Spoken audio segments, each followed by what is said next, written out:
তো প্লুরাল ইফিউশনের ব্যাপারটা হচ্ছে যে প্রথম কথা হচ্ছে যে হোয়াট ইজ প্লুরাল ইফিউশন বলো ডেফিনিশন দরকার নেই just what do mean by pleural effusion in the pleural cavity ঠিক আছে এটুকু বললেই চলবে সেটা কোথায় থাকে প্লুরাল ক্যাভিটি মানে কি ভিসেরাল প্লুরা আর প্যারাটাল প্লুরার মাঝখানে জমা হচ্ছে এবার এইটা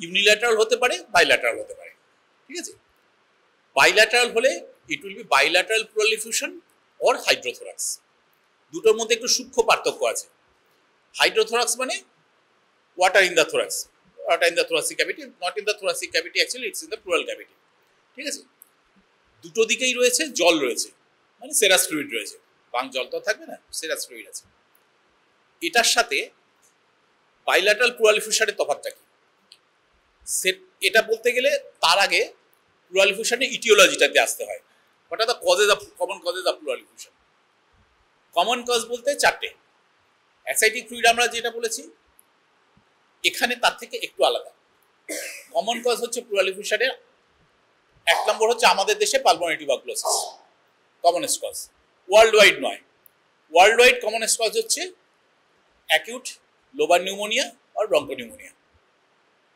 আমাদের দেশে ওটা 2 নম্বর কজ ওয়ার্ল্ড ওয়াইড দেখতে গেলে that is the commonest cause হলো অ্যাকিউট ব্রঙ্কোনিউমোনিয়া আর acute lobar pneumonia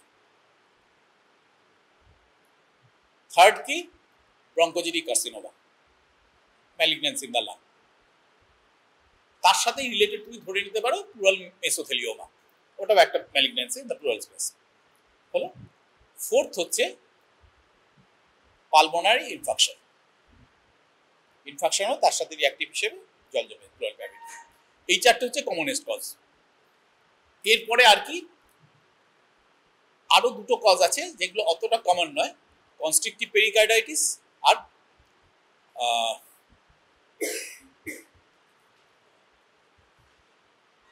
acute pancreatitis এই দুটো হচ্ছে ততটা কমন নয় বাট ইম্পর্টেন্ট কজ হলো এই জিনিসগুলো প্রত্যেকটাই ইউনিল্যাটারালও হতে পারে বাইল্যাটারালও হতে পারে কমনলি ইউনিল্যাটারাল প্লুরাল ইফিউশন করে এরা কিন্তু বাইল্যাটারালও করতে পারে এইবার অন্য কিছু কজ যেগুলো আমরা অ্যাসাইটিক ফ্লুইডের কথা বলেছিলাম সেই চারটাকে যদি তুমি এখানে আনো এইগুলো হচ্ছে বাইল্যাটারাল করবে কি কি মনে করে দেখো কি কি বলেছিলাম আমরা congestive cardiac failure nephrotic syndrome liver cirrhosis hepatic cirrhosis আর হচ্ছে malnutrition hypoproteinemia due to malnutrition এই যে চারটা এইগুলো একই রকম ভাবে প্লুরাল ইফিউশন করতে পারে but they will cause bilateral pleural effusion সবসময় এরা কখনো ইউনিল্যাটারাল করবে না বিকজ এগুলো হচ্ছে একটা সিস্টেমিক কজ দুটো দিকই সমানভাবে এফেক্ট করবে ঠিক আছে এইগুলোতে কখনো টার্বিড আই মিন এক্সুডেটিভ ফ্লুইড হবে না ট্রান্সুডেট এক্সুডেট কাকে বলে আমরা পরে আসছি কিন্তু এইগুলোতে দুদিকেই ট্রান্সুডেটিভ ফ্লুইড হবে এক্সুডেটিভ ফ্লুইড হবে না মানে এগুলো সেরাস ফ্লুইড হবে মোর অ্যাকিন টু ওয়াটার এই জিনিসটাকে বলছে হাইড্রোথোরাক্স দুটো দিকেই ফ্লুইড রয়েছে বাট সেরাস ফ্লুইড দুটো দিকে যদি এক্সুডেটিভ ফ্লুইড হয় তাহলে সেটা হচ্ছে বাইল্যাটারাল প্লুরাল ইফিউশন হবে কিন্তু যদি ট্রান্সুডেটিভ ফ্লুইড হয় তাহলে সেটা হাইড্রোথোরাক্স এবং হাইড্রোথোরাক্সের কজগুলো হচ্ছে ওই সেম কজ যে কজগুলোতে আমাদের অ্যাসাইটিক ফ্লুইড হয়েছিল ট্রান্সুডেটিভ টাইপের CCF cardiac CCF nephrotic syndrome cirrhosis of liver hyperproteinemia এই চারটি এই গেল কমন কজ এর বাইরে আর কি কি আছে যেগুলো থেকে কমনলি এ হতে পারে প্লুরাল ইফিউশন হতে পারে অ্যাকিউট প্যানক্রিয়াটাইটিস বললাম তাছাড়া যদি ইসোফেজিয়াল পারফোরেশন হয় তার থেকে হতে পারে মানে ডায়াফ্রামের তলায় যদি ইসোফেজিয়াসের পারফোরেশন হয় তার থেকে হতে পারে তলায় কেন বলছি সরি ওপরে তার থেকে হতে পারে আর হচ্ছে যদি অ্যামিবিক লিভার অ্যাবসেস থাকে সেটা কোনোভাবে ডায়াফ্রামকে পারফেক্ট করে উপর দিকে পারফেক্ট করলো তাহলে প্লুরাল স্পেসে এসে যেতে পারে ঠিক আছে এইবার এটা এক্সুডেট আর ট্রান্সডুডেট তফাৎটা কি আমি যদি প্লুরাল ফ্লুইডকে অ্যানালাইজ করি একটা ডায়াগনস্টিক থোরাকোসেন্টেসিস যদি আমি করি তাহলে আমি যে ফ্লুইডটা পাবো সেটাকে আমরা দুটো টাইপে পাবো, either it will be transudate or it will be exudate. কিভাবে ডিফারেন্সিয়েট করা হয় এইটা তোমরা ওই টেবিলে পাবে, তোমাদের যে টেবিলগুলো দেবে ওরাল টেবিলে তাতে এটা থাকবে। কি কি তফাৎ? এক নম্বর হচ্ছে কালার। ট্রানজুরেটে এটা আইদার কালারলেস কিংবা জাস্ট ইয়েলো ওপালেসেন্ট একটা কালার হবে, হালকা একদম। এক্সুরেটে it may be yellow, it may be turbid, it may be pus like, it may be blood tinged, যে কোনো রকম হতে পারে ডিপেন্ডিং অন দ্য কজ। এক নম্বর গেল কালার। দুই নম্বর কি? Specific gravity. Theoretical specific gravity মাপা হয় না এক্সেপ্ট ফর রিসার্চ পারপাসেস। 1.016 এর তলায় হলে ট্রানজুরেট, 1.016 এর বেশি হলে এক্সুরেট। হলো পিএইচ। পিএইচ ও রুটিনলি মাপা হয় না, for only for research purposes. 7.3 এর নিচে হলে সেটা হচ্ছে এক্সুরেট, 7.3 এর উপরে হলে সেটা ট্রানজুরেট। এরপর কি? নেক্সট হচ্ছে cell, cell type and cell count. RBC 10,000 এর নিচে হলে ট্রানজুরেট, 1 লাখের ওপরে হলে এক্সুরেট। অতটা ইম্পর্টেন্ট নয়, ইম্পর্টেন্ট হচ্ছে ডব্লিউবিসিটা। ডব্লিউবিসি যদি 1000 এর নিচে হয় ট্রানজুরেট, 1000 এর ওপরে হলে এক্সুরেট। ডব্লিউবিসিটাই মনে রাখতে হবে, আরবিসিটা মনে রাখতে পারলে ভালো, না মনে রাখতে পারলে অতটা ক্ষতি নেই, কারণ ওটা প্র্যাকটিক্যালি অতটা দেখা হয় না, কারণ ট্রমা থেকে হতে পারে, নানা কারণে কন্টামিনেশন হতে পারে। ঠিক আছে? 10,000 এর নিচে হলে ট্রানজুরেট, 1 লাখের ওপরে হলে এক্সুরেট। এরা হচ্ছে আরবিসির জন্য। আর ডব্লিউবিসির জন্য একটাই ফিগার 1000, 1000 এর কম হলে ট্রানজুরেট, 1000 এর বেশি হলে এক্সুরেট। হয়ে গেল। Type of cell. Type of cell কি? যদি এক্সুরেট হয় more than 50% will be poly neutrophil, আর more than 50% লিম্ফোসাইট হবে কোথায়? যদি টিউবারকুলার হয় আর যদি ম্যালিগন্যান্ট হয়। এগুলো হলে more than 50% হবে লিম্ফোসাইট, আর more than 50% নিউট্রোফিল হলে it will be এক্সুরেটিভ তো বটেই, কজ হবে সাম ব্যাকটেরিয়াল কজ, মানে ব্রঙ্কোনিউমোনিয়া বা লোবার নিউমোনিয়া। গেল সেল। আর কি? মেসোথেলিয়াল সেলস পাওয়া যেতে পারে। মেসোথেলিয়াল সেলস ইউজুয়ালি ম্যালিগন্যান্সিতে পাওয়া যায়, ম্যালিগন্যান্ট প্লুরাল ফিউশন হলে পাওয়া যায়। প্লুরাল মেসোথেলিয়ার থেকে সেল একটু এসে যায়। সেল গেল। এবার কি? বায়োকেমিস্ট্রি। বায়োকেমিস্ট্রিতে 1 নম্বর হচ্ছে প্রোটিন, 3 গ্রাম। একটাই ফিগার মনে রাখবে, 3 গ্রাম। 3 গ্রামের কম হলে ট্রানজুরেট, 3 গ্রামের বেশি হলে এক্সুরেট। এর সঙ্গে আর কি আছে? এলডিএইচ। এলডিএইচ হচ্ছে 200 কম হলে ট্রানজুরেট, 200 বেশি হলে এক্সুরেট। আর দুটো জিনিস আছে, একটা হচ্ছে serum LDH, pleural fluid LDH, আর সিরাম এলডিএইচ এর রেশিও। এইটা যদি 0.6 এর কম হয় তাহলে ট্রানজুরেট, 0.6 এর বেশি হলে এক্সুরেট। আর প্লুরাল ফ্লুইডের প্রোটিন আর সিরামের প্রোটিন, এই দুটোর যে রেশিও সেটা যদি 0.5 এর কম হয় ট্রানজুরেট, 0.5 এর বেশি হলে এক্সুরেট। ঠিক আছে?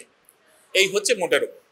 এর মধ্যে যেগুলো মনে রাখতেই হবে, 1 নম্বর হচ্ছে সেল, সেলের সংখ্যা, আর 2 নম্বর হচ্ছে প্রোটিন। এই দুটোকে মনে রাখতেই হবে। ঠিক আছে? ডব্লিউবিসি যদি 1000 এর কম হয় ট্রানজুরেট, 1000 এর বেশি হলে এক্সুরেট। প্রোটিন 3 গ্রামের কম হলে ট্রানজুরেট, বেশি হলে এক্সুরেট। এই দুটো ফিগার অন্তত মনে রাখতে হবে। ব্যাস, এর থেকে তুমি প্রথমেই ভাগ করে ফেলতে পারলে ট্রানজুরেট না এক্সুরেট। এবার এক্সুরেট হলে তুমি সেই অনুযায়ী তোমার ইটিওলজিগুলোকে ভাববে, তার সাথে বাকিটাকে কোরিলেট করলেই হয়ে যাবে। আচ্ছা, এইবার আমরা যদি প্রসিজারটায় আসি প্রপারলি, কেসের ব্যাপারটাতে আসছি না এখন, যদি পরে সময় থাকে তাহলে বলছি। আমরা মেইনলি এই টেকনিক্যাল ব্যাপারটা নিয়ে কথা বলি বেশি। ধরো একটা পেশেন্ট তোমার কাছে প্রেজেন্ট করেছে, তুমি তাকে ভর্তি করেছো, মনে করছো এটা একটা প্লুরাল এফিউশন, তোমার মানে প্রভিশনাল ডায়াগনোসিস।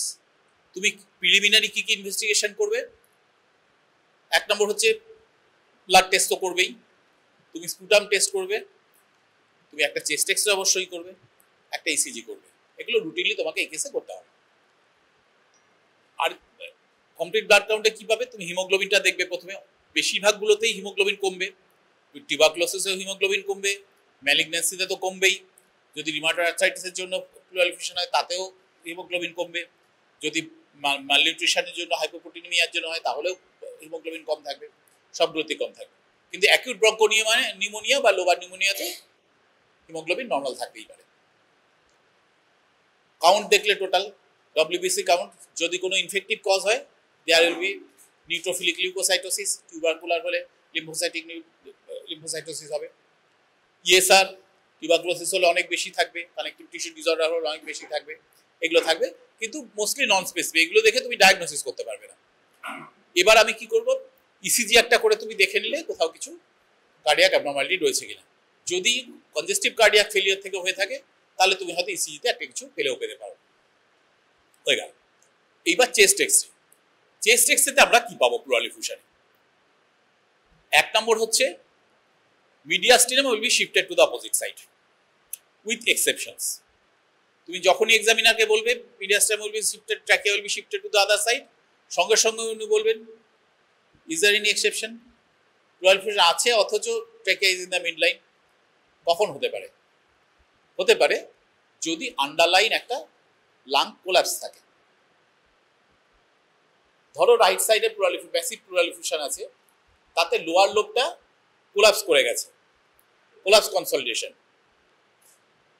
লোবার নিউমোনিয়া থেকে হয়েছে, পুরো লোবটাই একদম হেপাটাইজেশন হয়ে গেছে, ব্রঙ্কাসটা বা ব্রঙ্কিওলটা ব্লক হয়ে গেছে এ থেকে, একটা মিউকাস প্লাগ থেকে। তাতে কি হবে, ভিতরে হাওয়া আস্তে আস্তে আস্তে আস্তে অ্যাবজর্ব হয়ে গিয়ে লোয়ার লোবটা কোলাপস করে গেছে। তাতে কি হলো, জলের জন্য ওইদিকে চলে যেত ট্র্যাকিয়া, আবার লোবটা কোলাপস করে গেছে বলে সে ট্র্যাকিয়াকে এদিকে টেনে নিল, দুটো মিলে একটা আরেকটাকে নিগেট করে দিল, নিউট্রালাইজ করে দিল, যার ফলে ট্র্যাকিয়া মাঝখানে থেকে গেল। ঠিক আছে।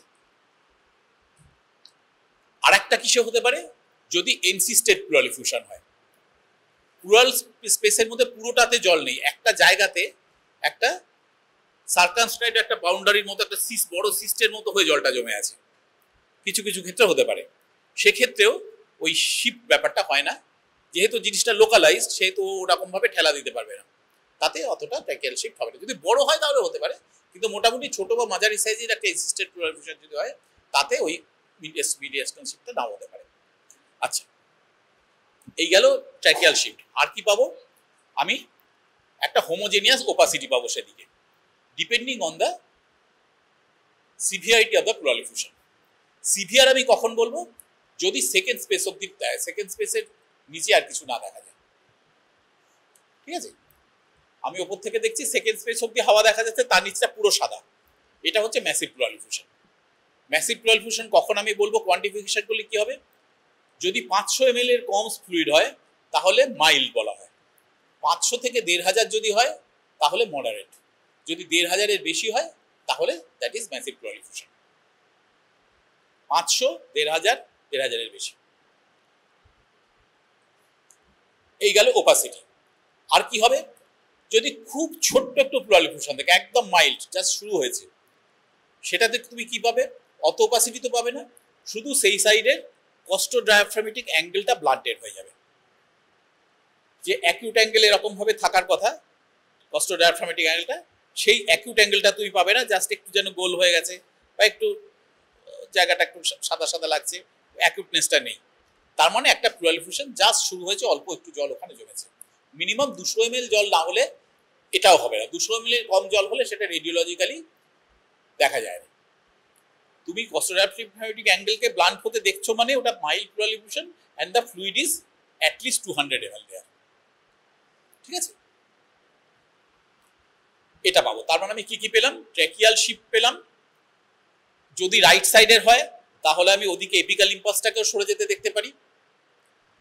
যদি লেফট সাইডের হয়, এপেক্সটা এদিকে মিড লাইনের দিকে সরে এসছে, সেটাও হতে পারে, দেখা যেতে পারে। আর কি পাবো, এই প্লুরাল এফিউশনের কি বলে শ্যাডোটা দেখতে পাবো, ছোট হলে অ্যাঙ্গেল ব্লান্টেড হয়ে যাওয়াটা দেখতে পাবো। এছাড়া আরেকটা জিনিস হতে পারে, সেটা হচ্ছে ধরো একটা ব্রঙ্কোজেনিক কার্সিনোমা হয়েছে, তার জন্য একটা প্লুরাল এফিউশন হয়েছে, কিন্তু খুব বড় এখনো হয়নি, মাইল্ড টু মডারেট লেভেলে আছে, সেক্ষেত্রে আমি এই পেরিহাইলার লিম্ফ্যাডেনোপ্যাথিটা দেখতে পাই। যদি ম্যাসিভ হয়ে যায় তখন ওটাকে চাপা দিয়ে দেবে, ওটাকে আমি আলাদা করে বুঝতে পারবো না। কিন্তু যদি মাইল্ড টু মডারেট লেভেলে থাকে তাহলে আমি পেরিহাইলার এরিয়াতে যে লিম্ফ্যাডেনোপ্যাথিগুলো হয়ে থাকবে ব্রঙ্কোজেনিক কার্সিনোমার জন্য সেগুলোকে আমি আলাদা করে দেখতে পাবো। ঠিক আছে, এইটা আবার মোটামুটি এক্স-রে ফাইন্ডিং হয়ে গেল। এইবার আমি দেখলাম যে মডারেট একটা বেশ মডারেট প্লুরাল এফিউশন বা ম্যাসিভ প্লুরাল এফিউশন আছে।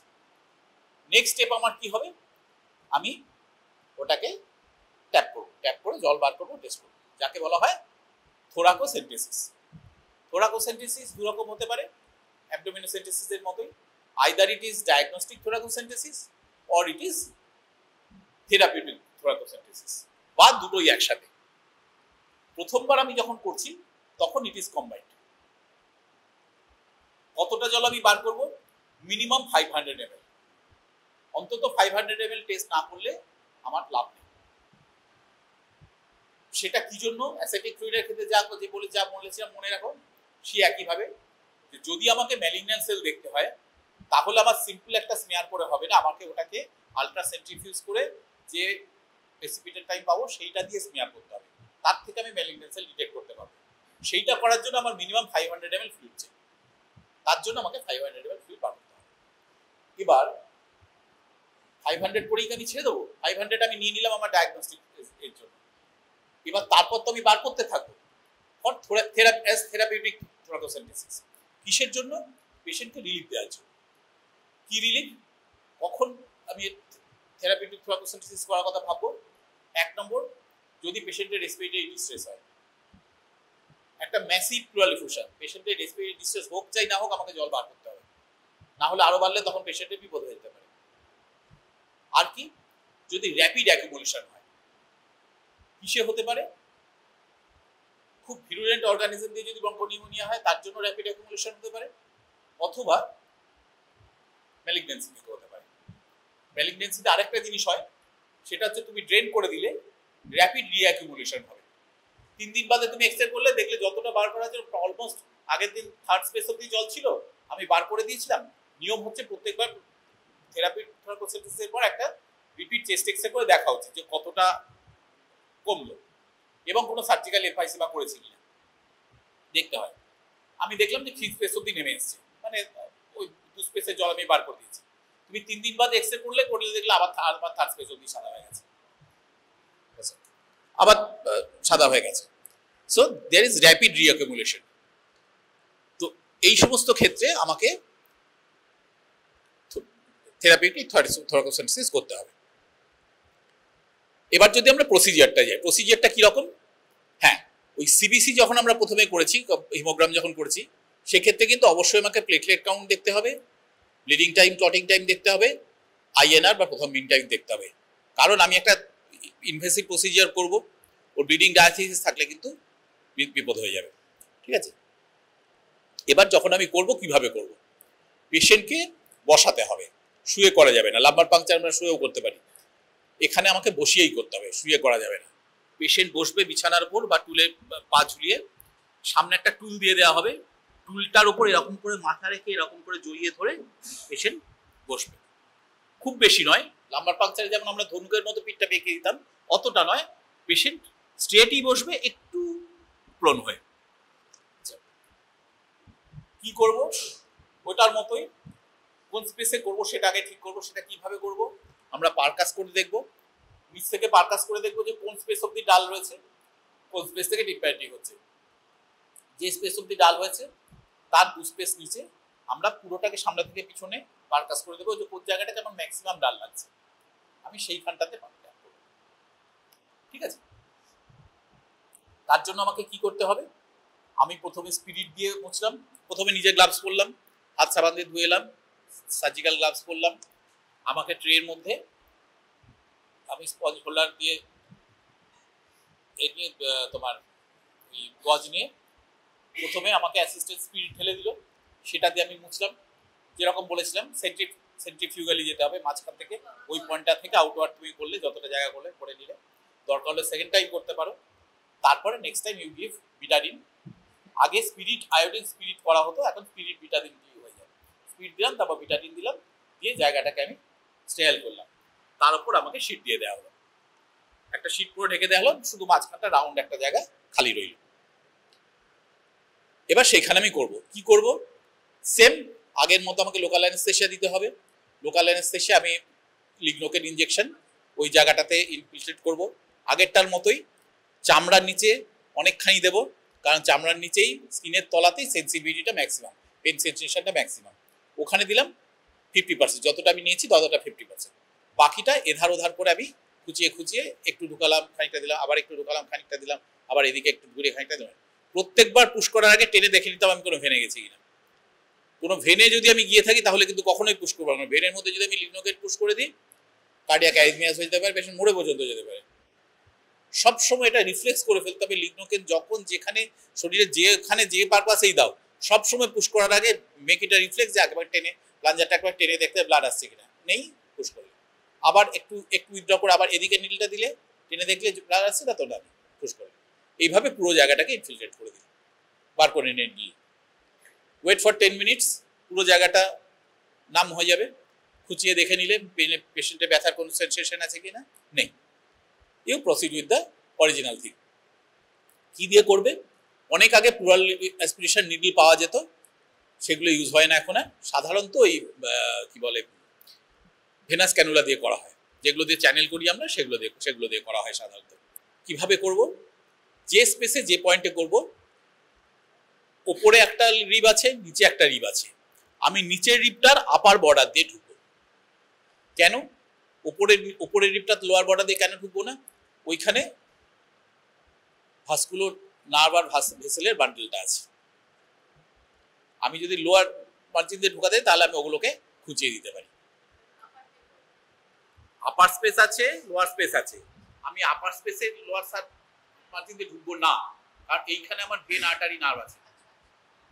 আমি যদি লোয়ারটার আপার সারফেস দিয়ে ঢুকি তাহলে আমার সেটা কোনো চান্স নেই খোঁচানোর। এখানে ঢুকিয়ে আমার এভরি চান্সেস দেয়ার যে তলা দিয়ে যেখান দিয়ে সেলগুলো আছে বা নার্ভ আছে খুঁচিয়ে দিলাম, ব্লিড করতে থাকবে। এটা দিলে সেটা থাকবে না। ঠিক আছে, ঢোকানোর আগে আমাকে কি করতে হবে, স্কিনের তলা দিয়ে অ্যাটলিস্ট 1 সেন্টিমিটার সাবকিউটেনিয়াস গিয়ে তারপর আমি রাইট অ্যাঙ্গেলে ঘুরে গিয়ে ঢোকাবো। কেন করব, কখনো থ্রু অ্যান্ড থ্রু ঢুকিয়ে দিতে নেই। থ্রু অ্যান্ড থ্রু ঢুকিয়ে দিলে মানে দেওয়া মানে কি, আমি যখন নিডল উইথড্র করব ভিতরে ফ্লুইড আছে ইন হাই প্রেশার, সেই ফ্লুইডটা ওখান দিয়ে লিক করতে শুরু করে দেবে। আমি চামড়ার তলায় 1 সেন্টিমিটার সাবকিউটেনিয়াস গিয়ে তারপরে নিডলটা ঘুরিয়ে ভিতরে যাব। এতে কি হবে, যখন আমি বার করে নিচ্ছি it will act as a flap door. ওই চ্যানেল দিয়ে যে আসবে আমার আমি যে স্কিনের উপর থেকে এভাবে গেছি, স্কিনের সেই লেয়ারটা ওটাকে ঠেলে নিজেই ওটাকে দরজার মতো করে আটকে দেবে, ফ্লুইড বেরিয়ে আসবে। ঢুকে গেলাম, আস্তে আস্তে ঢুকাচ্ছে একটু নিয়ন্ত্রিত ভাবে। যে মুহূর্তে তোমার লস অফ রেজিস্ট্যান্স হয়ে গেল তার মানে তুমি ফ্লুইডে এসে গেছো। লাম্বার পাংচার যেমন তোমাকে খুব সাবধানে করতে হবে, এদিক ওদিক গেলে বেশি তুমি খুঁচিয়ে, একবার যদি খুঁচিয়ে তুমি ব্লিড করিয়ে দাও তাহলে তুমি এলপিটা করতেই পারবে না, কারণ CSA will be blood test, তাদেরকে কিছু বোঝাই যাবে না। কিন্তু এখানে যদি একটু একটু এদিক ওদিক হয়েও যায় কিছু ক্ষতি নেই, অল্প স্বল্প ব্লাড বেরিয়ে গেলেও কিছু ক্ষতি নেই, অনেকটা ব্লাইড প্রসিজার হিসেবেও করা যায়। চলে গেলে স্পেসে, এইবার স্টার্ট রিমুভিং দ্য ফ্লুইড। তোমার যতটা 500 ml তুমি ফ্লুইড কালেক্ট করে নিলে, নিয়ে এইবার তোমার যতটা ডিজায়ার্ড এক্সট্রা তুমি ফ্লুইড করতে চাও সেটা তুমি করতে থাকো, ড্রেন করতে থাকো। সাধারণত হসপিটালের ওয়ার্ডে কি করে, তুমি কতটা প্ল্যান করেছো জল বার করার, ধরো তুমি 1.5 লিটার জল বার করার প্ল্যান আছে তোমার, তুমি অ্যাটেন্ডকে বললে যে মাসি আছে বা আছে বা সিস্টার আছে, যে এরা সাধারণত যেটা করে 3টে স্যালাইনের খালি বোতল এনে বসিয়ে দিয়ে যায়। তুমি একটা বোতল ভরে গেল, দ্বিতীয় বোতল ভরে গেল, তৃতীয় বোতল ভরে গেল, ইউ রিমুভ ইট। তোমাকে বসে বসে করতেও হবে না। কিরকম করে অনেক সময় ওই যে ক্যানুলাটা আছে ওই ক্যানুলাটার পিছনে একটা ড্রিপ সেট লাগিয়ে দেয়, ড্রিপ সেট লাগিয়ে দিল, ড্রিপ সেটের ওই মানে যে এটা চেম্বারটা আছে, চেম্বারের আগে থেকে কাঁচি দিয়ে কেটে দেওয়া হবে। ঠিক আছে, একটা সেট নষ্ট হবে, কিছু করার নেই, কাঁচি দিয়ে কেটে দিয়ে ওই মুখটাকে বোতলের মধ্যে ভরে দিলাম। অটোমেটিক্যালি আস্তে আস্তে ড্রেন হতে লাগলো, আমার বসে থাকার দরকার না, আমার শুধু খেয়াল রাখলেই হবে যে কিছু গড়বড় হচ্ছে কিনা। অ্যাটেন্ডেন্টকে দাঁড় করিয়ে রেখে আইডিয়ালি আমার বসেই করা উচিত, কিন্তু চাইলে তোমার অ্যাসিস্ট্যান্টকে বা একজন সিস্টারকে তুমি ওখানে বসে রেখে নজর রাখা জরুরি, তুমি অন্য কাজে চলে যেতে পারো। ঠিক আছে, বোতল ভর্তি হয়ে গেল, সেই বোতল চেঞ্জ করে নলটা খুলে আবার আরেক বোতলে ভরে বসিয়ে দিল। এইভাবে ধরো 3 বোতল হয়ে গেল, you remove 3 bottles of fluid. এইবার যেখানে আছে একটা বেঞ্জয়েন সিল একটা রেডি করলে নিডল টেনে বার করে লাগিয়ে দিলে, ব্যাস তোমার কাজ শেষ। এইবার একটা এক্সরে করে পরে দেখে নিতে হবে যে কি ব্যাপারটা দাঁড়ালো, হয়ে গেল তোমার প্লুরাল শেষ। এবার যদি ম্যাসিভ প্লুরাল এফিউশন হয়, পেশেন্টের যদি ব্যথা থাকে, পেশেন্টের যদি রেসপিরেটরি ডিস্ট্রেস থাকে, একবার তুমি 1-1.5 লিটার বার করলে এমনি পেশেন্ট অনেকটা রিলিফ পেয়ে যাবে। কিন্তু সেকেন্ড টাইম করতে হতে পারে, সেকেন্ড টাইমটা পরের দিন কখনো করবে না, তারপরের দিন একদিন গ্যাপ দিতে হবে, ঠিক আছে। এইবার হচ্ছে এই প্লুরাল ট্যাপ করতে গিয়ে আমার কমপ্লিকেশন কি কি হতে পারে।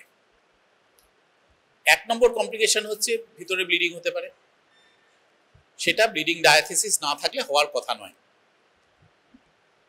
যদি কোনো কোয়াগুলেশন ডিসঅর্ডার থাকে তাহলে ভিতরে ব্লিড করতে পারে, সেটা আগে থেকে দেখে নেওয়া ভালো। যদি থ্রম্বোসাইটস কম থাকে, প্লেটলেট কম থাকে, সেটা কারেকশন করে নিয়ে করা ভালো, 1 নম্বর। 2 নম্বর কি, সার্জিক্যাল এমফাইসিমা।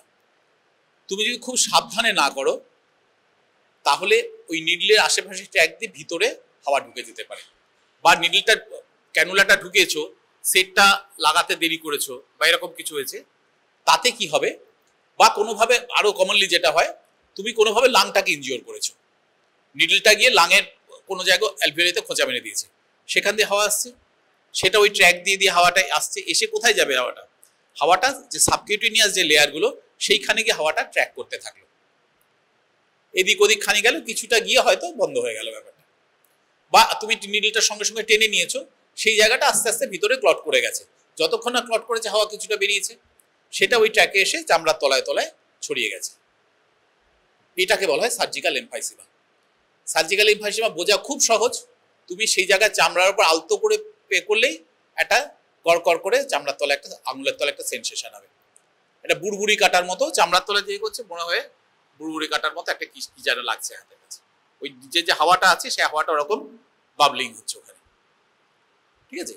যদি খুব বেশি সার্জিক্যাল এমফাইসিমা হয়, অনেক সময় হয়, বিশেষ করে হয় কখন, নিউমোথোরাক্স ড্রেন করতে গিয়ে, নিউমোথোরাক্স ড্রেন করতে গিয়ে যেহেতু সেখানে শুধু হাওয়াটাই আছে, সে তো ওই চ্যানেল দিয়ে হাওয়া বেরোতে থাকছে, বেরিয়ে ধরো চামড়ার তলা দিয়ে এরকম অনেকটা জায়গায়, তুমি এইখানে হাত দিয়েও দেখবে যে এখানে চামড়ার তলায় হাওয়া হয়ে আছে, ফুলে আছে, একটা ফুলনেস হয়ে আছে, আর চাপলেই ভিতরে একটা গার্গলিং একটা সেন্সেশন হচ্ছে, ঠিক আছে। কোনো উপায় নেই বার করা, আস্তে আস্তে নিজে থেকে অ্যাবজর্ব করো। আচ্ছা, এই গেল দ্বিতীয়। আর কি, আমি একটা ইনফেকশন ইন্ট্রোডিউস করে দিয়ে থাকতে পারি, তার থেকে ওটা প্লুরাল এফিউশন থেকে ওটা পায়োথোরাক্স হয়ে যাবে, পায়োনিউমোথোরাক্স হয়ে যেতে পারে, ঠিক আছে। আর কি হয়, কতগুলো বাজে জিনিস আছে, একটা আছে কার্ডিয়াক শক, নিডল ঢোকালে করলে পেশেন্ট হঠাৎ করে একটা ভেসোভেগাল শকে চলে গেল। তোমাকে সব সময় যত কনফিডেন্টলি তুমি হও না কেন, সবসময় রিসাসিটেশন সেট নিয়ে করা উচিত, তাতে অ্যাট্রোপিন থাকবে, নরঅ্যাড্রিনালিন থাকবে, একাড্রন থাকবে, এগুলো থাকবে, যাতে in the unlikely event of a cardiac shock তুমি সঙ্গে সঙ্গে পেশেন্টকে রিসাসিটেট করতে পারো, আইডিয়াল। এই গেল। আর কি, যদি পেশেন্টের আগে তো বললাম, যদি কোয়াগুলেশন ডিসঅর্ডার থাকে বা অ্যান্টিকোয়াগুল্যান্ট ইউজ করছে পেশেন্ট অনেক দিন ধরে, তাকে আমার সময় পাইনি, আমাকে করে দিতে হয়েছে, সেক্ষেত্রে অ্যান্টিকোয়াগুল্যান্টের জন্য ব্লিডিংটা বেশি হতে পারে, তার জন্য আমার রিমেডিয়াল মেজার্স রাখতে হবে। আচ্ছা, এইবার হচ্ছে আমি ট্যাপ করেছি, ট্রানজুরেট না এক্সুরেট বুঝতে পেরেছি, বাকি সমস্ত ফিচার্স থেকে আমি ডায়াগনোসিসটা করে ফেলেছি, করে ফেলে এবার আমি কি ট্রিটমেন্ট করবো। ধরো আমার টিউবারকুলোসিস বেরিয়েছে, হ্যাঁ, ওটা করতে গিয়ে একটা জিনিস ভুলে গেলাম, টিউবারকুলোসিসের জন্য আমরা আরো দুটো টেস্ট ওখানে করব, সেটা হচ্ছে আমরা একটা জিন এক্সপার্ট টেস্ট করতে পারি, পিসিআর, আর এডিএ টেস্ট করতে পারি, অ্যাডিনোসিন ডিয়ামিনেজ। ওটা খুব স্পেসিফিক নয়, কিন্তু যদি অনেকটা রেজড হয় তাহলে you can take it as a corroborative evidence. GeneXpert যদি পজিটিভ হয় তাহলে দ্যাট ইজ কনফার্মেটরি। আর তখন যেটা মিস করে গেছি দুটো জিনিস, সেটা হচ্ছে গ্রাম স্টেন আর জেডেন স্টেন করা হয় ফ্লুইডের।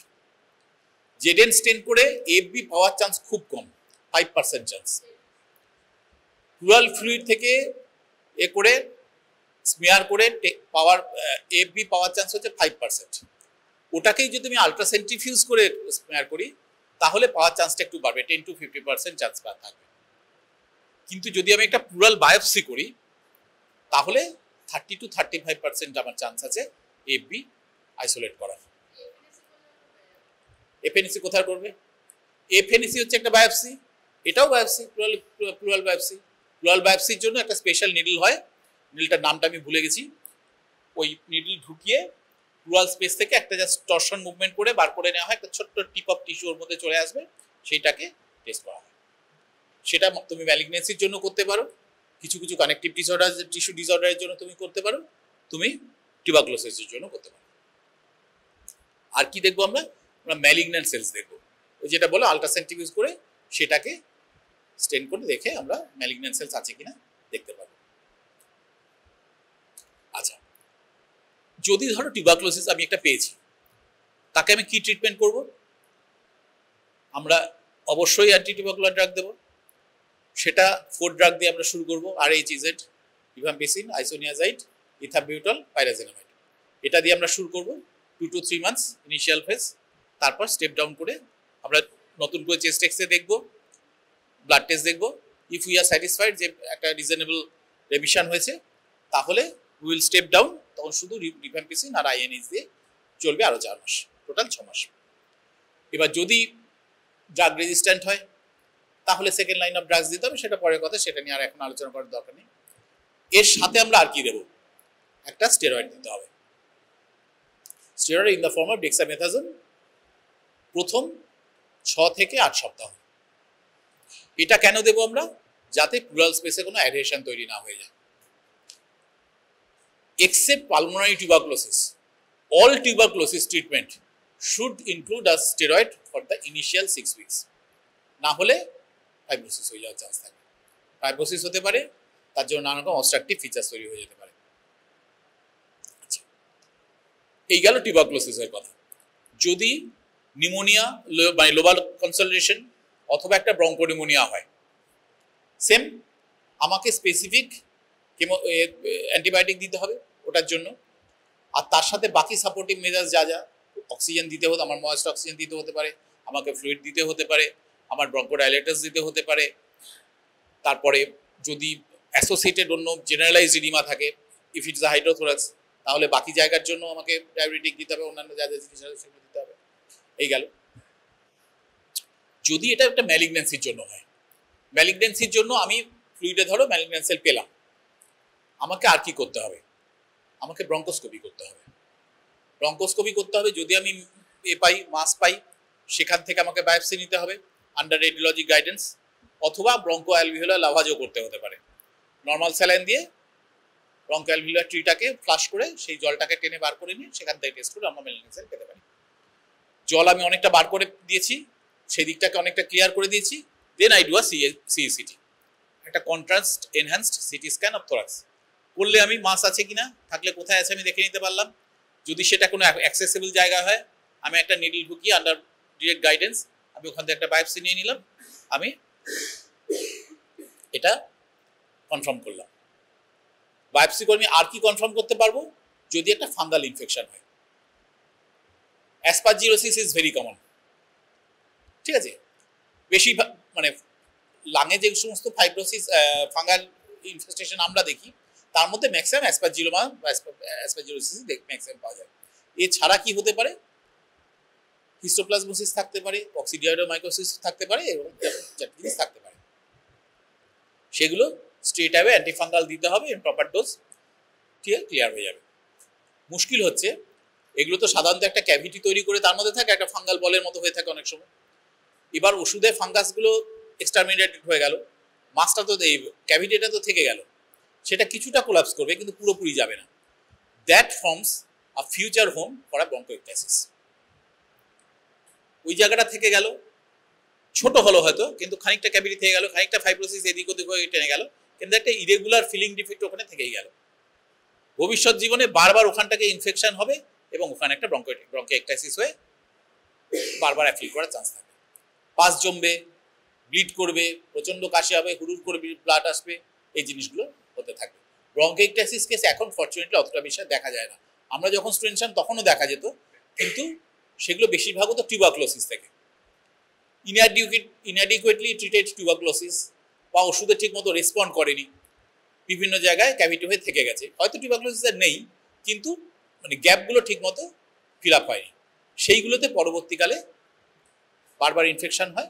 আর মজা হচ্ছে ব্রঙ্কিয়েকটাইসিসের যে হিমোপ্টিসিসটা হয় সেটা খুব ম্যাসিভ হিমোপ্টিসিস হয়, প্রচুর ব্লিড করে, 2 দিন 3 দিন ধরে হয়েই চলেছে থামানো যাচ্ছে না, একটা ব্যাপার। তারপর আস্তে আস্তে আস্তে আস্তে ঠিক করে, যে কারণে খুব ভালো রকম সিভিয়ার ব্রঙ্কিয়েকটাইসিস যাদের পেশেন্ট থাকতো তাদের অনেকে শীতকালের সময় বা সিজনাল চেঞ্জের সময় প্রোফাইলিকটিক অ্যান্টিবায়োটিক দিয়ে দেওয়া হতো যাতে ইনফেকশন না হয় এবং এভাবে মানে হেমাটাইটিস অবধি না ব্যাপারটা দৌড়ে।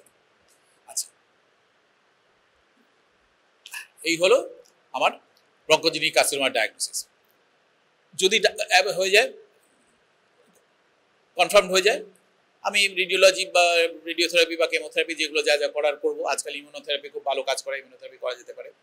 আরেকটা জিনিস করা হয়, সেটা হচ্ছে যাদের ধরো ওই বললাম যেটা, যে র্যাপিড রিঅ্যাকুমুলেশন অফ প্লুরাল ফ্লুইডস হতে থাকে, সেটার জন্য আমি কি করব,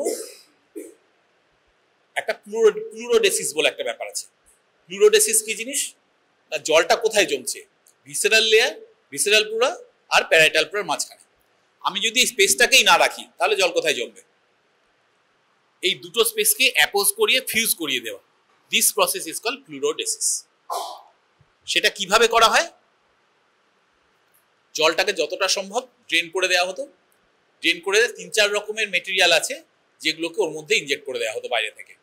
একটা হচ্ছে কোরাইনি ব্যাকটেরিয়াম পারভাম বলে একটা আছে, ব্যাকটেরিয়া আছে, ইনকুয়াস, ওর থেকে এমনি ফ্লোরিড ইনফেকশন সেরকম কিছু হয় না, ওইটা দিলে ওর থেকে হতে পারে। আর একটা মাস্টিন হাইড্রোক্লোরাইড বলে একটা কেমিক্যাল ছিল আগে, এখন আর অতটা ইউজ হয় না, এটা দেওয়া যেতে পারে। কিছু কিছু ক্ষেত্রে বিসিজি ভ্যাকসিনেশন দিয়ে করা হতো, বিসিজি ভ্যাকসিন দিয়ে অনেক সময় হয়ে যায়, জায়গাটা ফাইব্রোসিস হয়ে যায়।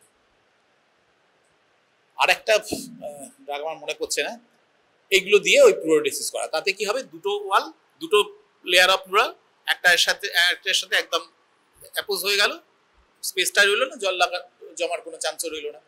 অনেক সময় একটা বেশি এপিসোডও করতে হতে পারে, সব জায়গাটা হয়তো পুরোটা হয়নি, আমি পরে এক্সরে করে দেখলাম না কিছু জায়গা ফাঁক থেকে গেছে, সেখানে আবার নতুন করে আরেকবার করে দিলাম, দিয়ে বন্ধ করে দেয়। এই গেল। তো এই গেল আমার মানে ডায়াগনস্টিক এবং ইনভেস্টিগেশনের ব্যাপারটা। এবার এই পেশেন্টটা প্লুরাল এফিউশন, আমরা প্রথম পার্টটাতে আসি যেটা তখন আমরা স্কিপ করে গেলাম। একটা প্লুরাল এফিউশন পেশেন্ট কিভাবে তোমার কাছে প্রেজেন্ট করবে, তুমি হিস্ট্রিতে কি পাবে, তুমি এক্সামিনেশনে কি পাবে, ঠিক আছে? ধরো তোমার একটা লং কেস পরীক্ষা, পেশেন্টের প্রেজেন্টিং কমপ্লেন কি হবে, একটা fever all together or in varying combinations, একটা ফিভার, কাফ, চেস্ট পেন, তার সাথে শর্টনেস অফ ব্রেথ, এই চারটেই থাকতে পারে, এর মধ্যে একটা বা দুটো থাকতে পারে। ফিভারটা কি রকম হবে, একটা কন্টিনিউয়াস বা intermediate fever with chill and rigor হতে পারে যদি ব্রঙ্কোনিউমোনিয়া বা লোবার নিউমোনিয়ার জন্য হয়, অথবা যদি টিউবারকুলারের জন্য যদি হয়, একটা evening rise of temperature, low grade fever with night sweats, এটা হবে। নাইট সোয়েটস মানে কি, সন্ধ্যের দিক থেকে পেশেন্টের গা ম্যাচ ম্যাচ করতে থাকে, শরীরটা খুব খারাপ লাগতে থাকে, একটু লো গ্রেড 99-100, বড় জোর 101 একটা জ্বর হয়ে থাকছে, খুব কাহিল হয়ে পড়ছে, মাঝরাতে দিয়ে 12টা 12:30টার সময় প্রচুর ঘাম হয়ে জ্বরটা ছেড়ে গেল, এটাকে বলা হয় নাইট সোয়েটস, ঠিক আছে? This is very suggestive of pulmonary tuberculosis. Continuous থাকবেন, ইভিনিং রাইজ অফ টেম্পারেচার হয় usually, evening rise of temperature, বিকেলের পর সন্ধ্যের দিকে জ্বরটা হয়, সারাদিন পেশেন্ট মোটামুটি ঠিক আছে। এই গেল ফিভার গেল। আর কি, কাফ, কাফ এবার তোমার ডিপেন্ডিং অন দ্য কজ, নিউমোনিয়ার জন্য হলে প্রোডাক্টিভ কাফ হবে, নানা রকম মানে স্পুটামেরও নানা রকম ক্যারেক্টার হবে, যদি সিউডোমোনাস ইনফেকশন হয় তুমি একটু গ্রিন স্পুটাম পাবে, ঠিক আছে? যদি ইকোলা ইনফেকশন হয় অতটা কমন নয়, একটা ফিটিড স্মেল পাবে, তার থেকে ফিকাল স্মেল একটা আসে। এবার হচ্ছে যে হ্যাঁ, যদি ম্যালিগন্যান্সি হয় তাহলে ব্লাড টিন স্পুটাম তুমি পেতে পারো, সেটা নিউমোনিয়া থেকেও হতে পারে, নট নেসেসারিলি যে ম্যালিগন্যান্সি থেকেই হবে। এটা হলো। তারপর কি, স্পুটামের অ্যামাউন্টটা কতটা, পেশেন্টকে বলতে হবে, কোয়ান্টিফাই করতে, আপনার কতটা বেরোয়, সারাদিনে কি 1 কাপ বেরোয়, পেশেন্টকে 500 ml 100 ml বললে তো পেশেন্ট বলতে পারবে না, সারাদিনে 1 কাপ মতো বেরোচ্ছে, না অতটা হবে না, তা আধ কাপ হবে বলে হ্যাঁ আধ কাপ হতে পারে। আধ কাপও যদি হয় মানে অলমোস্ট ধরো 100 ml সারাদিনে, সেটা সিগনিফিক্যান্ট। কিন্তু দুবার চারবার বেরোয়, একটু একটু করে বেরোয়, সেটা সিগনিফিক্যান্ট, সেটা তো কেসে আমাদের ফেরিস থেকেই আসে। ঠিক আছে, যদি হাফ কাপ বা 1 কাপ ফুল হয় তাহলে দ্যাট ইজ সিগনিফিক্যান্ট, তার মানে ভিতরে কোথাও একটা পাস অ্যাকুমুলেট করছে, এক্সুডেট অ্যাকুমুলেট করছে, দ্যাট ইজ বিং কাপড আউট। তাহলে ফিভার হলো, কাফ হলো, আর কি শর্টনেস অফ ব্রেথ। যত বাড়ছে প্লুরাল এফিউশনটা তত লাংটা কম্প্রোমাইজ হচ্ছে, সেদিকে লাংটা মুভ করতে পারছে না ঠিক মতো, বা হয়তো একেবারে জলে চাপা পড়ে গেছে, অন্যদিকে লাংটা কোনো রকমের সামলাচ্ছে। এবার সেই লাংও যদি অ্যাফেক্টেড থাকে তাহলে তো মিটেই গেল। কাজে যত প্রোগ্রেস করবে তত তোমার শর্টনেস অফ ব্রেথ বাড়তে থাকবে। যখন পেশেন্টের অর্থোপনিয়া হচ্ছে, মানে যেটাকে আমরা আগে গ্রেড 4 ডিসনিয়া বলতাম, তাকে একেবারে অর্থোপনিয়া, মানে তুমি বসে বসেও হাঁপাচ্ছ, এইটা যখন হয়েছে তার মানে তুমি ইউর সিভিয়ারলি এফেক্টেড। আর কি চেস্ট পেন, চেস্ট পেন খুব সিভিয়ার কিছু হবে না, একটা just sense of heaviness on that side হবে, ওই দিকটা একটু ভারী ভারী লাগে। পেশেন্ট যখন শোয় ওই দিকটাতে কাত হয়ে শুতে পেশেন্টের ভালো লাগে। ধরো লেফট সাইডের একটা প্লুরাল এফিউশন, সেখানে পেশেন্ট কিন্তু সবসময় প্রেফার করবে, তার প্রেফার ডিকুবিটাস হবে on the left lateral position. কেন? ওই দিকের লাংটা কাজ করছে না তো, বা খুব কম কাজ করছে, রাইট সাইডটা বেশি কাজ করছে, right side is acting over time. Left lateral মানে অ্যাফেক্টেড লাংটা নিচে রইলো, রাইট সাইডটা উপরে রইলো, সে একটু জায়গা পাচ্ছে নিজের খেলাটা দেখাবার, সেজন্য একটু পেশেন্ট তার মধ্যে কমফর্ট পাবে। এবার যদি রাইট ল্যাটারাল হতো, যেটা কাজ করছে সেদিকটাই নিচে চেপে গেল, যেদিকটা কাজ করছে সেটা উপরে চাপলো, আরো বেশি ডিস্ট্রেস হতো পেশেন্টের। সুতরাং পেশেন্ট নিজেই বুঝে যাবে যে আমার বাঁ দিকে চেপে শুলে আমার আরাম লাগছে, তো he will be left lateral. তো বসে থেকে বা যেখানে হতো সবসময় একটা সেন্স অফ হেভিনেস থাকবে সেই অ্যাফেক্টেড সাইডটায়, সেটাই হচ্ছে একটা হালকা ব্যথা। এই চারটে হচ্ছে মেন সিমটম প্লুরাল এফিউশনের স্পেসিফিক। এই নিয়ে পেশেন্ট তোমার কাছে এসছে, সঙ্গে আর কিছু থাকতেও পারে নাও থাকতে পারে, যদি অ্যাসোসিয়েটেড কোনো কারণ হয় বা হাইড্রোথোরাসের যে কারণগুলোতে হয় সেগুলো যদি কিছু থাকে, যদি সিসিএফ থেকে হয়ে থাকে তাহলে কার্ডিয়াক সিমটমস তুমি পাবে, যদি হেপাটিক সিরোসিস থেকে হয়ে থাকে তার যা যা হিস্ট্রি অফ জন্ডিস থাকতে পারে, তার অন্য হেপাটাইটিস মিলিনার হিস্ট্রি থাকতে পারে, পেটে ব্যথা থাকতে পারে, আরো নানা রকম জিনিস থাকতে পারে, ওগুলো স্পেসিফিক অ্যাকর্ডিং টু কজ যা হয়। এই হয়ে গেল তোমার হিস্ট্রি অফ প্রেজেন্ট ইলনেস হয়ে গেল। তুমি ফ্যামিলি হিস্ট্রিতে একটা history of exposure of tuberculosis থাকতে পারো, ইন দ্য ফ্যামিলি পেতে পারো, বা আশেপাশের বাড়িতে যেসব বাড়িতে যায় বা যে সাথে কাজ করি সেখানে কারোর থেকে এক্সপো আসতে পারে, সেই হিস্ট্রিটা পাবে। ড্রাগ হিস্ট্রিতে তুমি ইমিউনোসাপ্রেসিভ কিছু ড্রাগের ট্রিটমেন্ট কিছু এতদিন করছিলে কিনা সেটা দেখতে হবে। ধরো একটা নেফ্রোটিক সিনড্রোম ছিল, তার জন্য অনেক দিন ধরে একটা লো গ্রেড স্টেরয়েড খাচ্ছে, বা একটা রিমাটয়েড আর্থ্রাইটিস ছিল, অনেক দিন ধরে লো গ্রেড একটা স্টেরয়েড বা অন্য যে সমস্ত এজেন্টগুলো সেগুলো ইমিউনোসাপ্রেশন করে, সেরকম কিছু খাচ্ছে কিনা অনেক দিন ধরে, সেই ইমিউনোসাপ্রেশন থেকেও টিউবারকুলোসিস এলো, এটাও হতে পারে। কাজে ড্রাগ হিস্ট্রিটা ভালো করে নিতে হবে। ফ্যামিলি হিস্ট্রি তো বললামই, বাড়ির কারো টিবি আগে হয়েছিল কিনা, হলে তিনি অ্যাডিকুয়েটলি ট্রিটেড হয়েছেন কিনা, তিনি বেঁচে আছেন কিনা, বেঁচে না থাকলে টিউবারকুলোসিস থেকেই মারা গেছেন কিনা, এই ব্যাপারগুলো দেখতে হবে। হয়ে গেল। এবার যদি আমরা খুব র্যাপিডলি এক্সামিনেশনটাতে যাই, জেনারেল এক্সামিনেশনে আমি কি কি পাবো? প্রথম কথা হচ্ছে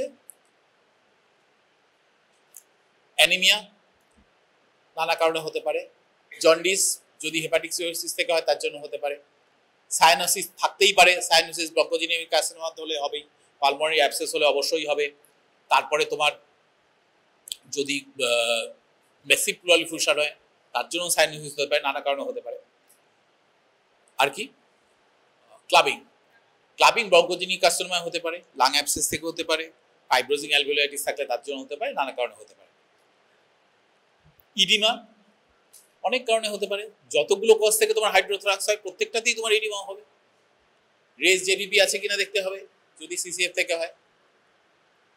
আর কি লিম্ফ গ্ল্যান্ডস আছে কিনা, অনেক কারণে লিম্ফ গ্ল্যান্ড থাকতে পারে, টিউবারকুলোসিস তো হবেই, তোমার ম্যালিগনেন্সির জন্য হবে, লিম্ফ গ্ল্যান্ড হলো, জেভিপি হলো, নেক আর্টারিগুলো দেখতে হবে। চোখে কি দেখতে, চোখে মানে কি কি দেখতে পাওয়া যাবে একটা প্লুরাল এফিউশনে কিছু আই ফাইন্ডিং।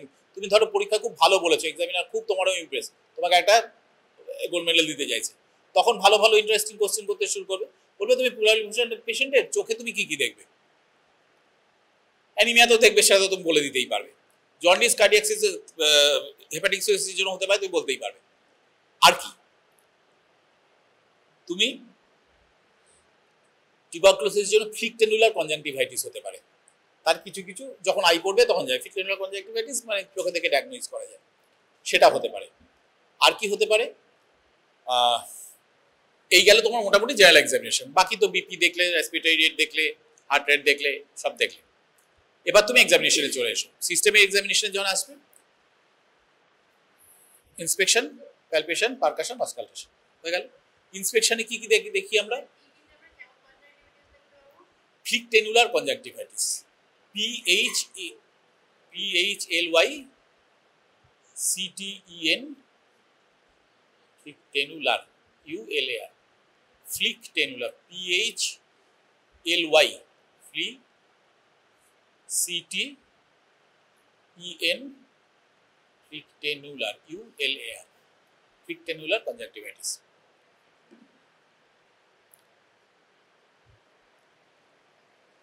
আর এখানে নয়, রেলিভেন্ট নয়, কিন্তু শুধু টিউবারকুলোসিস যদি হয়, নট টিউবারকুলার প্লুরাল এফিউশন, তার থেকে চোখে আরেকটা জিনিস পাওয়া যেতে পারে। যদি মিলিয়ারি টিউবারকুলোসিস হয় বা যদি টিউবারকুলার মেনিনজাইটিস হয়, তাহলে অপথ্যালমোস্কোপ করে তুমি কোরয়েড টিউবারকুলস দেখতে পাবে চোখের ভেতরে। কোরয়েড টিউবারকুলস, CHOROID, কোরয়েড টিউবারকুলস, ওটা একদম ডায়াগনস্টিক। কোরয়েড টিউবারকুলস দেখলে তুমি একদম ডায়াগনোজ করতে পারবে যে এর একটা মিলিয়ারি টিউবারকুলোসিস আছে বা টিউবারকুলার মেনিনজাইটিস আছে। যাও, এবার ইন্সপেকশনে আমরা কি কি দেখি বলো? কি কি দেখি? পজিশন অফ দ্য মিডিয়াস্টিনাম, মানে position of the trachea, position of the apical impulse, আর কি? whether both sides are equally moving with respiration or not, type of respiration হলো, অন্য কোনো ভিজিবল পালসেশন কোথাও কিছু রয়েছে কিনা, কোনো স্কেলিটাল ডিফর্মিটি রয়েছে কিনা, কোনো ভ্যাসকুলার অ্যাবনর্মালিটি কোথাও দেখতে পাচ্ছি কিনা, এগুলো আমরা ইন্সপেকশনে দেখে থাকি। ঠিক আছে? এই পেশেন্টের ক্ষেত্রে ধরো একটা প্লুরাল এফিউশন, তার ক্ষেত্রে আমি তাহলে ইন্সপেকশনে কি কি পাবো? আমি ট্রেকিয়াটা কোনো একদিকে সরে যেতে দেখতে পারি, shifted to the opposite side. যদি কোলাপস কনসলিডেশন হয় তাহলে হবে না, তাহলে সেম সাইডে থাকবে। এক নম্বর। মুভিং উইথ রেসপিরেশনটা, যে দিকটায় এফেক্টেড সেদিকটা কম মুভ করবে। আর কি পাবো? এপিক্যাল ইম্পালসটা দেখতে পাবো না হয়তো। কেন দেখতে পাবো না? ইন্টারকস্টাল স্পেসেস উইল বি ফুল। আমার পাঁজরের ফাঁক ফাঁকে একটু, আমার যদি ক্যাচিকটিক হই বা যদি খুব রোগা ভোগা মানুষ হই, পাঁজরের ফাঁকে ফাঁকে একটু একটু ঢুকে থাকে। ঠিক আছে? তোমার মতো মোটা সোটা হলে থাকবে না, প্লেন থাকবে। কিন্তু যদি প্লুরাল এফিউশন থাকে, the intercostal spaces will be full. তুমি আলাদা করে রিপ বুঝতেই পারবে না, একটু ফোলা ফোলা লাগবে বরং, কারণ চাপ আছে ভিতরে। সেটার জন্যই এপিক্যাল ইম্পালসটা ঢাকা পড়ে যাবে। তুমি ওখানে একজন রোগা মানুষের, তুমি ভালো করে দেখলে অনেক সময় তুমি এখানে পালসেশন হতে দেখতে পাবে, কিন্তু সেটা একটা প্লুরাল এফিউশন পেশেন্টে দেখতে পাবে না, কারণ ওই জায়গাটা ঢাকা পড়ে যাবে। স্কেলিটাল ডিফর্মিটিস পাচ্ছ, যে দিকটা যদি ম্যাসিভ প্লুরাল এফিউশন হবে সেদিকে রিবসের একটা ক্রাউডিং হয়ে যেতে পারে। দুটো দিকে সমানভাবে যেরকম প্যারালালি রিবগুলো আছে, এদিকে সমানভাবে প্যারালালি নাও থাকতে পারে, একটু ক্রাউডিং হয়ে গেছে, এরকম হয়ে যেতে পারে। ঠিক আছে? বাকি নন রিলেটেড জিনিসপত্র তো থাকতেই পারে, যে একটা অ্যাবনর্মাল হেয়ার ডিস্ট্রিবিউশন, একটা ভিজিবল পালস, এসব থাকতে পারে, সেগুলো এখানে রেলিভেন্ট নয়। কিন্তু তিনটে জিনিস দেখলে ভুললে চলবে না। এক নম্বর হচ্ছে তোমাকে থাইরয়েড দেখতে হবে, ফিমেল পেশেন্ট হলে তোমাকে ব্রেস্ট দেখতে হবে, আর স্পাইন দেখতে হবে। কেন? এই জায়গাগুলোতে ম্যালিগন্যান্সি থাকতে পারে, যেখান থেকে সেকেন্ডারি মেটাস্টেসিস হয়ে এই প্লুরাল এফিউশন হওয়া খুব কমন। যখনই সেকেন্ডারি মেটাস্টেসিস হয়, one of the commonest organs affected is lung, তার থেকে প্লুরাল এফিউশন হচ্ছে। কাজে যখন আমি এখনো জানি না যে এটা একটা সেকেন্ডারি ম্যালিগন্যান্ট মেটাস্টেসিস থেকে প্লুরাল এফিউশন হয়েছে কিনা, তখন আমাকে এক্সামিনেশনে এগুলো দেখতেই হবে, because these are common primary sites: thyroid, breast, spine, এবং তুমি এর মধ্যে টেস্টিকলকেও ইনক্লুড করতে পারো। ঠিক আছে? গেল।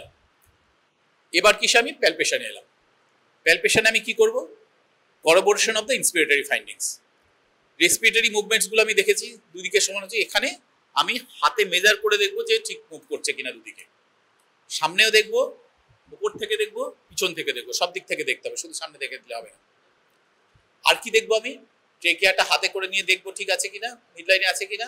এপিক্যাল লিম্পাসটা আমি হাতে করে নিয়ে দেখবো ঠিক কোন স্পেসে রয়েছে। ভোকাল ফ্রেমিটাস দেখবো। এই সবগুলো জিনিস আমাকে প্যালপেশনে দেখতে হয়। ট্রেকিয়া দেখতে জানো, সামনে থেকে দেখবে, দুদিকে সুপ্রাস্টাইনাল আছে, দুদিকে দুটো আঙুল ঢুকিয়ে দিলে দুদিকে দুটো সমানভাবে যাচ্ছে কিনা দেখে নিলে। মাঝখানে অ্যাডামস অ্যাপল থেকে এইভাবে নিচে ট্রেস করো যে ঠিক মিডলাইন দিয়ে নামছে কিনা, হয়ে গেল। তুমি এপিক্যাল ইম্পালসটা দেখলে হাতে করে দিয়ে যেখানে ফিল করতে পারছো সেখানে আস্তে আঙুল লোকালাইজ করে দেখলে যে কোন স্পেসে সেটা আছে। Normally it's 2.5 centimetre medial to the mid clavicular line, normally দেখে নিলে। রেসপিরেটরি মুভমেন্টটা কি করে দেখবে? সামনে তিনটে স্পেসে দেখতে হবে, ইনফ্রাক্লাভিকুলার স্পেস বা সুপ্রামেমারি স্পেস, মেমারি স্পেস, ইনফ্রামেমারি স্পেস। দুটো জায়গায় এরকম ভাবে বাটারফ্লাইয়ের মতো আঙুলগুলো দিয়ে মাঝখানে একটা একদম আঙুল এভাবে লাগানো থাকবে না, একটু ফাঁক রাখতে হবে, একটা স্কিন পিঞ্চ মাঝখানে তুলে রাখতে হবে।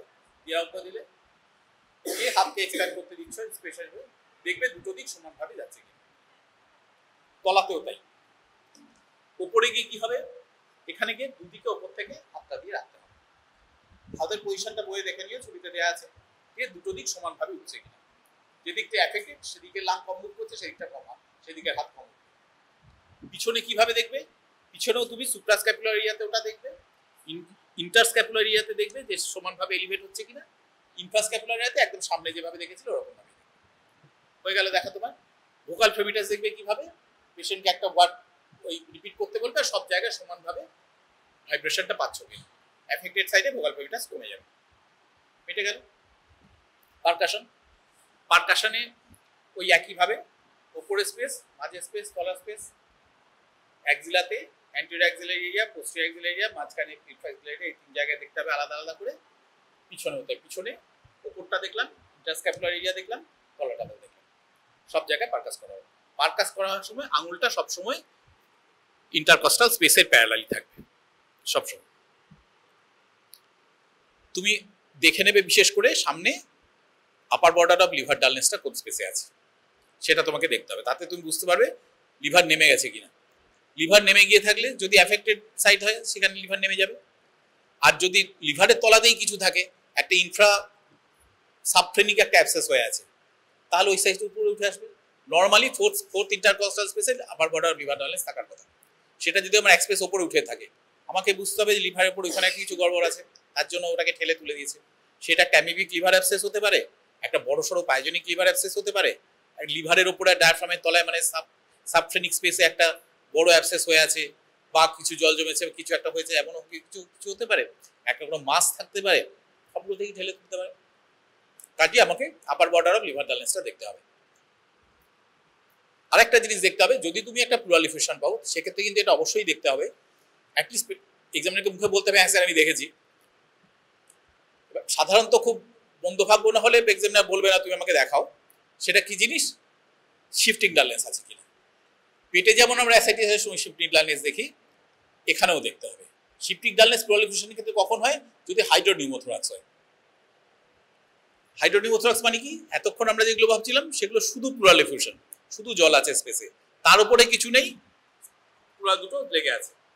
এখানে কি এয়ারও আছে, তার নিচে জলও আছে, মানে ওপর দিকটাতে এয়ার জমে আছে, নিচে জল রয়েছে, দুটোর একটা ইন্টারফেস রয়েছে, সেটা একটা হরাইজন্টাল লাইন হিসেবে আমি এক্সরেতে দেখতে পাবো। নর্মালি এক্সরেতে আমরা প্লুরালিফেশনটাকে এরকম ভাবে একটা বাঁকা ধনুকের মতো লাইন দেখি, যেটা অ্যাক্সিলার দিকে এরকম ভাবে উঠে গেছে। That is an optical illusion, radiological illusion. সেটা ও যেহেতু আমি একটা 3 ডাইমেনশনাল জিনিসকে 2 ডাইমেনশনাল পিকচারে ফেলছি, সেহেতু ওরকম ছবিটা আসে। কিন্তু হাইড্রোনিউমোথোরাক্স হলে একটা হরাইজন্টাল লাইন পাবে তুমি। এবার এই হাইড্রোনিউমোথোরাক্সের ক্ষেত্রে যদি তুমি পেশেন্টকে শোয়াও, তাহলে কি হবে? জলটা নিচের দিকে চলে গেল, হাওয়াটা উপর দিকে চলে এলো। সুতরাং তুমি ওই ওখানকার মতোই যখন বসে আছে তখন একটা জায়গাতে তুমি ডালনেসটা পেলে, সেই জিনিসটাকে সামনে পিছনে পুরোটাকে পেন দিয়ে চার্ট করলে, এবার শুয়ে দেখো তখন জলটা নিচের দিকে চলেছে, হাওয়াটা উপরে চলেছে, তখন দেখবে চেস্টে এরকম ভাবে লাইটটা হয়ে গেছে, মানে আপার বর্ডার অফ ডালনেসটা একদম অন্যদিকে চলে গেছে। এইটা যদি হাইড্রোনিউমোথোরাক্স হয় তাহলে তুমি পেতে পারো, পাবেই এমন কোনো গ্যারান্টি নেই, কিন্তু অনেক সময় পাওয়া যায়। এটা আইডিয়ালি পারকাশনের সময় দেখা উচিত। আর কি আমার পড়ে রইল অসকালটেশন। অসকালটেশনে তো খুব টিপিক্যাল।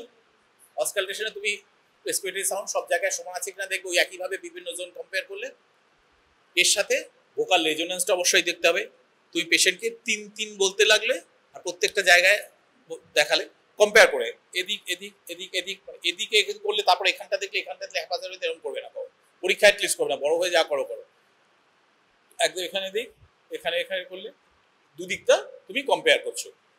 যেহেতু সাপোজেডলি তোমার কান এখনো অত পরিপক্ক নয়, তুমি ওই একসাথে পরপর দুটো দিক দেখলে, না দেখলে তুমি কম্পেয়ার করতে পারবে না তো কোনো দিকটা অল্প কমে গেছে, 3-3 করলে দেখলে কোনো জায়গাটা কমে গেছে কিনা।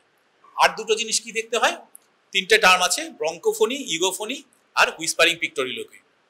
ইগোফোনিটা কি, একটা প্লুরাল এফিউশন যদি থাকে, তলার দিকটাতে আমি একদম কোনো সাউন্ড পাচ্ছি না, সাইলেন্ট, ঠিক যেখানে আপার বর্ডার অফ প্লুরাল এফিউশনটা রয়েছে সেইখানটাতে গেলে আমি একটা ব্রঙ্কিয়াল ব্রেথ সাউন্ডের মতো পেতে পারি। তার কারণ হচ্ছে ওই ইন্টারফেসটাতে লাং টিস্যুটা একটু ঠিক হয়ে আছে, সেই জায়গাটা দিয়ে সাউন্ডের ট্রান্সমিশনটা বেশি হচ্ছে, সেই জন্য ওখানে আমি একটা ব্রঙ্কিয়াল ব্রেথ সাউন্ডের মতো পেতে পারি। ব্রঙ্কিয়াল ব্রেথ সাউন্ড কোথায় আমরা পাই, যেখানে সলিড হয়ে গেছে, আমার ইন্টারভেনিং এরিয়াটা সলিড হয়ে গেছে, সেখানে আমরা ব্রঙ্কিয়াল সাউন্ড। একটা কনসলিডেশন, কনসলিডেশনের উপর টিপিক্যালি একটা ব্রঙ্কিয়াল ব্রেথ সাউন্ড পাওয়া যায়। কনসলিডেশনটা কি, অ্যালভিওলার স্পেসে হাওয়াটাও কিছু নেই, শুধু এক্সুডেট আর ব্লাড ফাট ইত্যাদিতে ভর্তি হয়ে একটা লিভারের লোবের মতো হয়ে আছে, যে কারণে ওটাকে হেপাটাইজেশন বলা হয়। Stage of grey hepatisation, stage of red hepatisation, এগুলো ছিল, পড়েছো কিনা জানি না তোমরা, বলা হয়। তার মানে সলিড হয়ে গেছে, তার উপর দিয়ে সাউন্ডটা সরাসরি ট্রান্সমিটেড হচ্ছে বলে তুমি যে সাউন্ডটা পাচ্ছ সেটাই হচ্ছে ব্রঙ্কিয়াল ব্রেথ সাউন্ড।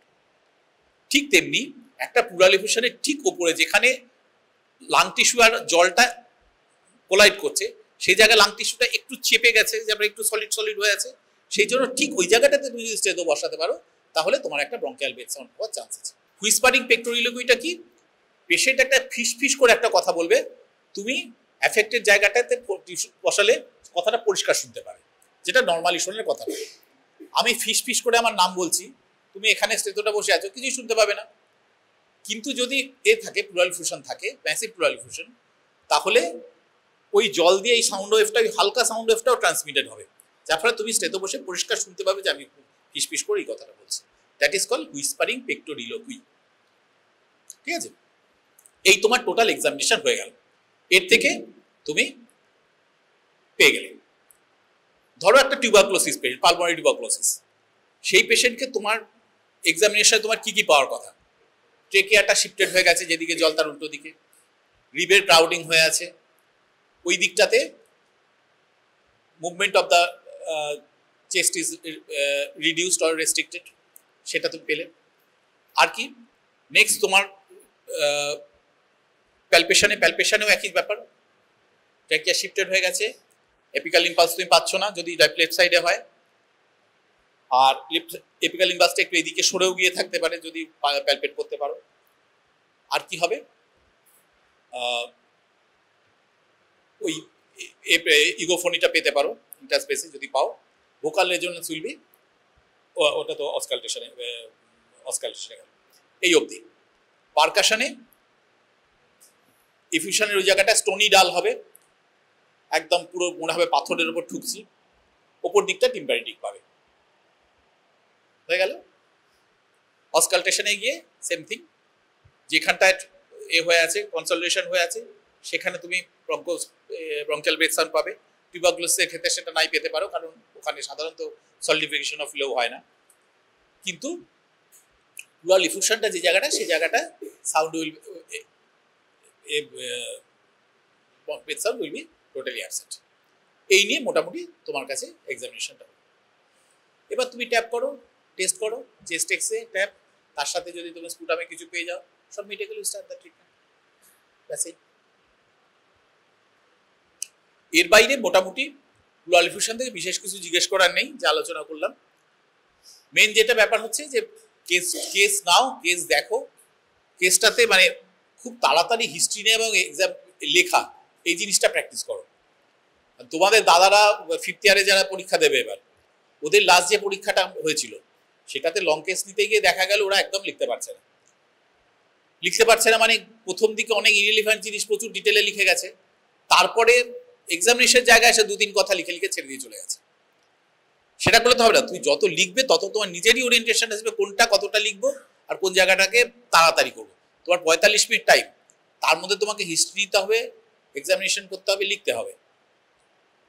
তুমি 15 মিনিটের মধ্যে প্রথম জিনিসটাকে কমপ্লিট করো, বাকি 20-25 মিনিট ধরে তুমি লেখো। কারণ এক্সামিনে তো তুমি কি দেখেছো সেটা দেখেনি, তুমি যা লিখেছো এক্সামিনে তার উপর তোমাকে অ্যাসেস করবে। কাজে তুমি হিস্ট্রিটা কত সুন্দর করে গুছিয়ে, তুমি এক গাদা কথা লেখার দরকার নেই, রিলিভেন্ট পয়েন্টসগুলো লেখা দরকার।